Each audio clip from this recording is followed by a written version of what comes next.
All right, everyone, we are moving on to our next segment, and I'm really excited to introduce Dr. Patrick Buckley. He's a sports medicine surgeon with University Orthopaedic Associates here in New Jersey. And at ATS&J 2021, Dr. Buckley, his topic was, does youth participation increase the risk of CAM development and hip femoroacetabular impingement? So we're talking about FAI, we're talking about the volume of athletics that youth are participating in as they're developing. And Dr. Buckley, I love how you got into this topic in a deep way, especially really focusing in on how CAM develops. But I want to first start off, you talked a lot about the dangers of early sport specialization. Can you kind of talk about the key points and main takeaways you found with that? Yeah, so first, Ryan, thanks so much for having me on here. It's a pleasure to talk to you. And, this is a topic that I'm pretty passionate about. And I, we could talk for an hour or two on this, I'm sure. So it's a pleasure to be here. But, early sports specialization, certainly you have to understand what you're talking about. And I think if we define that as basically an athlete who is participating in one sport, kind of at the exclusion of other sports for more than 8 months out of the year is kind of what we define as an athlete who is over or highly specialized. And, that's something that the trend has certainly been going and happening at a younger and younger age. And the dangers is really kind of what I think a lot of us have seen both in the office as well as on the fields, which is, many times the athlete is doing the same sport and they're using the same sort of muscles year round and they're not having any time for rest. And that is leading to overuse injury. And there's been a number of publications in the last kind of 5 to 7 years that have shown that specialization, that definition we just talked about, is independently of everything else a risk factor for overuse injury. So that's certainly the main thing, is because those things add up over time. And, I know the goal is, someday to probably be and compete in that sport at a very high level, but obviously sustaining an injury, and especially injuries that are more significant at a young age, can very much affect that. So, that's the first thing we really worry about. And then it's really the psychological part of it, where a lot of times athletes are having a lot more stress on their kind of psyche.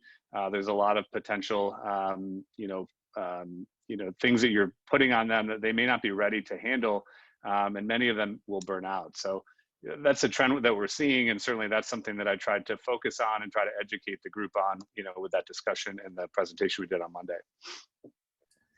And I love how you spoke to the fact that there really is no evidence that shows early sports specialization actually leads to elite level attainment for athletes, whether it's Division I or professional. I think that was great that you made that point. And also one of the concerns, of course, is when they are specializing early or they're overtraining as they're developing, the risk of CAM deformities. So can you talk about that? What are some of the causes of CAM deformities, but especially the impact on change that happens during their growth cycle due to physeal stress? Sure. Yeah, so the CAM deformity is kind of that bump of bone on the junction of the femoral head and the femoral neck. I very basically in the office will kind of describe it as that, square peg in a round hole. And as you come up into flexion, that CAM bump will come up and basically impinge or contact the acetabulum or the socket of the hip. So that is something that we see. And as you trace that backwards, you can try to look for the reason or the rationale why that's happening. And the short answer is it can be a number of reasons.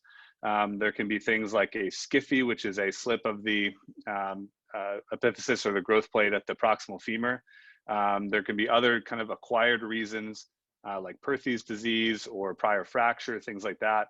But for the vast majority of them, it's kind of this idiopathic process that happens. And one of the exciting things in our field is that we're starting to understand the reason behind it. And when you look at prospective studies that follow athletes from basically a structurally normal hip before their growth plates have kind of closed and follow them throughout their growth plate development and closure, the studies and the research have basically shown that the growth plate and the CAM deformity are very kind of closely linked, and that would increase stress on that growth plate, especially in that period of high growth kind of in that critical period of 11, 12, 13, 14 years old that the cam deformity not only develops, but is kind of matured. And this is something where often the soft tissue will hypertrophy, the growth plate will respond to repetitive stress, often in high flexion, internal rotation type activities. And the same way that our body does it in other places, the growth plate will make more bone, and it makes more bone in the form of a cam deformity. And at the time, it probably doesn't cause all that many problems, but over time with repetitive flexion, internal rotation, that's what a cam deformity can cause problems and has been linked to a higher risk for arthritis in the long run.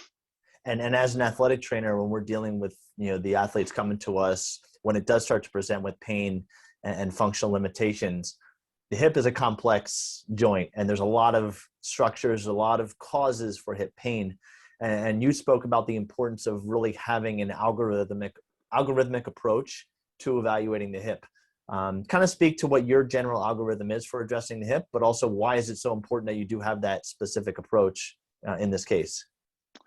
Yeah, I think it's a great question. And, again, that I think all starts with listening to the patient and trying to understand where they're having symptoms and what are the activities that make that exacerbated or make them worse. So first of all, you start with listening to them. Often patients or athletes who have hip pathology will complain of groin pain. And it's important to ask where that groin pain is. You can have more posterior based pain, especially with pincer impingement. But I do think there's been a little bit of a trend, in the last 5 or 10 years to calling everything impingement, where probably 15 or 20 years ago, everything was maybe more of a groin or a hip flexor strain. And so, it's important that not everybody's labeled as a hip flexor strain the same way that not everybody is labeled as impingement.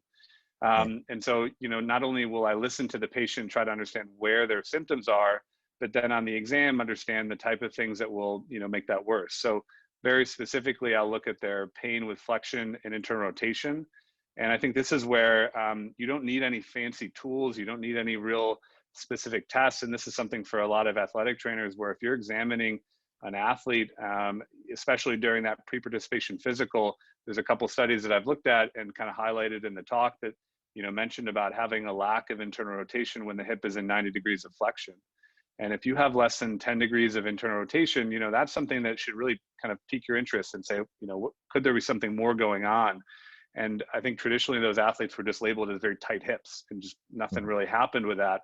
And I can, certainly think of a number of wrestlers who were just told this and then nothing happened.